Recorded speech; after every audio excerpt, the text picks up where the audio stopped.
General Ahmed sat alone in his command tent, the weight of 1,000 lives pressing down on him. Maps and satellite images littered the table before him, a stark reminder of the ever-present danger in this desolate corner of Iraq. Outside, the relentless desert sun beat down, mirroring the heat of the conflict that raged around them. He had spent countless hours poring over intelligence reports, strategizing troop movements, agonizing over every decision. The lives of his men, young men barely old enough to shave, weighed heavily on his mind. Ahmed was a man forged in the fires of war, a veteran of countless campaigns. His face, weathered and scarred, bore testament to the horrors he had witnessed. But beneath the hardened exterior lay a heart that ached for peace, a soul weary of the endless cycle of violence. He yearned for a moment of normalcy, a fleeting escape from the suffocating tension of the base.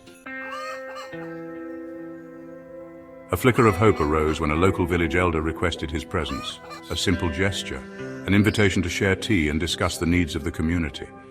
It was a rare opportunity for dialogue, a chance to build bridges in a land fractured by war.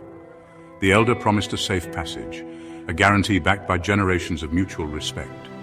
The risk was minimal, the potential reward immeasurable.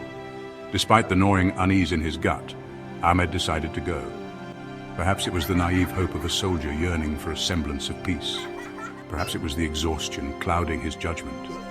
He donned his civilian clothes, a simple act that felt like shedding a heavy armor, and stepped out of the fortified walls of the base.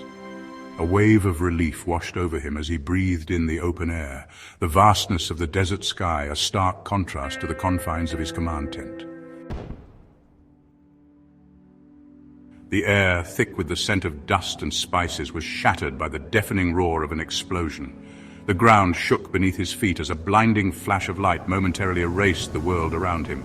The idyllic scene of the village, the laughter of children, vanished in an instant, replaced by a chaotic inferno of dust, screams, and the acrid smell of explosives.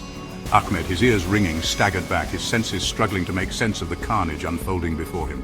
The world spun violently, a kaleidoscope of horror. He saw the mangled limbs of villagers, heard the gut-wrenching cries of the wounded, felt the searing heat of the flames licking at the edges of his vision.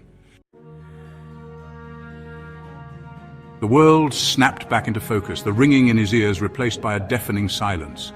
Time seemed to slow to a crawl as he registered the full horror of the situation. The village, a beacon of hope only moments ago, lay in ruins, a stark testament to the indiscriminate brutality of war. The weight of every life lost, every future shattered, pressed down on him with crushing force.